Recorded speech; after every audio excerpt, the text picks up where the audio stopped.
Day by day, the life in Russia was becoming harder, especially for creative persons, but Dmitri didn't surrender, he was living for music. His family also means a lot for him. That's why GUYvoronski had to make a decision to work in another field where the income is more satisfactory, or to leave the country and continue to do what he liked. With a heavy heart, the musician escaped from his motherland. He moved to the USA, where at that time many Russians were seeking asylum.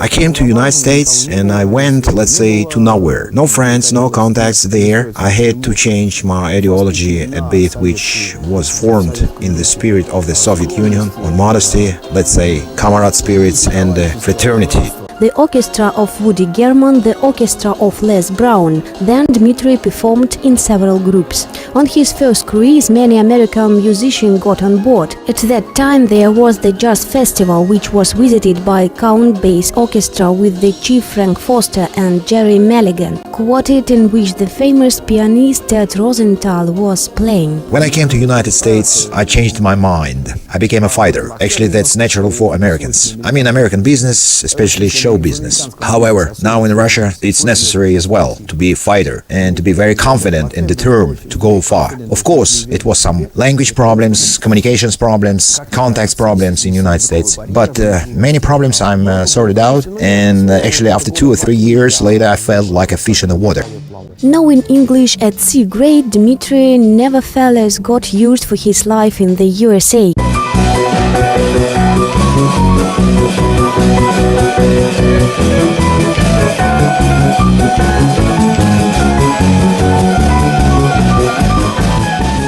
It was impossible to miss such a brilliant pianist. I have joined an orchestra according to the short contract in the United States. I was playing for the many rock and jazz stars, for many celebrities. Родоначальник в стиле фанки, черный, значит, музыкант. And I was noticed by Sam Moore, who said, "Oh my God, let this crazy Russian play some more." He didn't even remember my name, but then we became a good friends. Well, that's how I made them notice me. Soon GUYvoronski performed with a lot of notable celebrities like Gina Vanelli, Chaka Khan, Stanley Clarke, but it's not all. Dmitri was invited to work together with the group Yes, but he refused. It's not his style of music. So Dmitri stayed in the USA almost legally. To be admitted to American citizenship is nearly impossible. GUYvoronski managed to get it only 4 years after the marriage. Dmitri still remembers that day. Miami, District City, caught right in the center, in downtown, and lots of people. But the main point which he remembers since that day was the judge words. No matter where you have come from, you must love and respect your family roots. And Dmitri really honors his roots. Living in the USA, he is playing not only foreign music. The compositions of Russian composers can also be heard in his repertoire. Who is the first? What is your favorite composer? Tchaikovsky, I like it. Who next?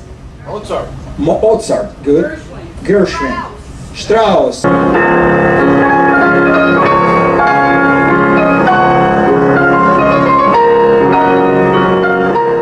Listening to these sounds, many people started telling him, "You must go to Las Vegas." Burning with the desire to give people the sounds of music, Dmitri moved to Las Vegas, and at first he started to play together with Tom Jones. After some time, GUYvoronski was able to buy instruments to perform solo.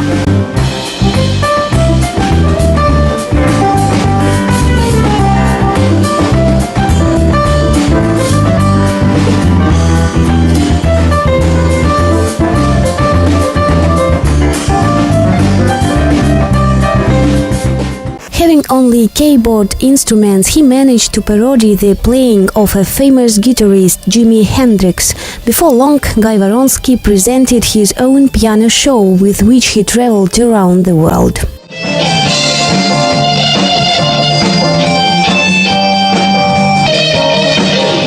I have got a huge experience from the famous performers in the United States, such as Victor Borge, Oscar Peterson, Dave Brubeck, Peter Nero, of course Liberace. He's a star of show business in Las Vegas in 60s, 70s and 80s. It was a show around piano. Literally, it was show around piano.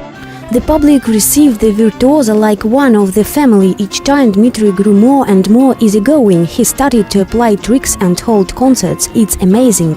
If GUYvoronski hadn't learned English so well by then, Americans might not have received him at all. They had seen so much: Frank Sinatra, Elton John, Leopold Stokowski, Vladimir Gorovitz. These people are very experienced and have high expectations. They are exigent. Thus, Dmitri has to learn to give all he had got with vengeance.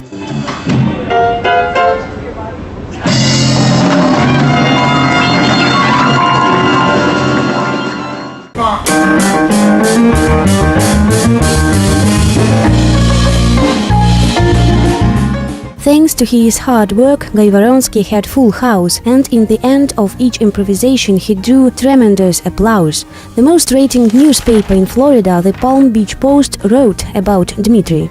This sexy, hot guy is the most exciting Russian to hit our shores since Dr. Zhivago. He does for the piano what Baryshnikov did for the ballet. From the French Riviera to Asia, from Europe to South America, from Scandinavia to South Africa, this young engine has been wooing his audience to their feet.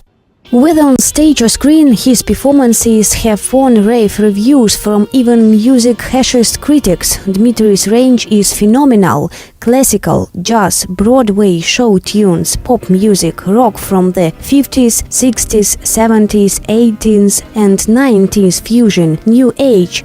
There is nothing this amazing talent can't play.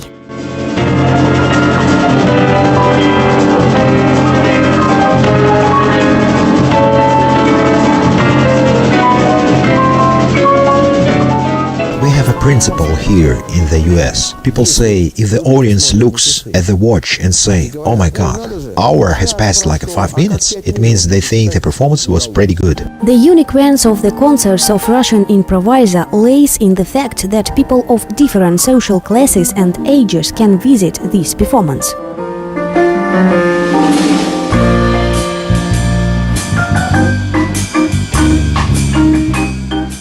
And the last one, just for the several hours in transit to Singapore. Today Dmitri GUYvoronski was in St. Petersburg.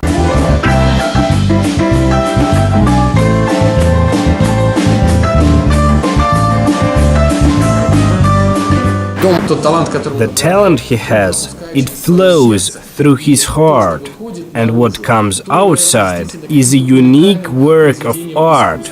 I've known Dmitri for a long time, but unfortunately we communicate only during the concerts when we meet each other. And then I listen with great pleasure to his wonderful art of improviser and magnificent musician who works with all his heart. And the most important thing that he has, he is an actor. First of all, he is an actor.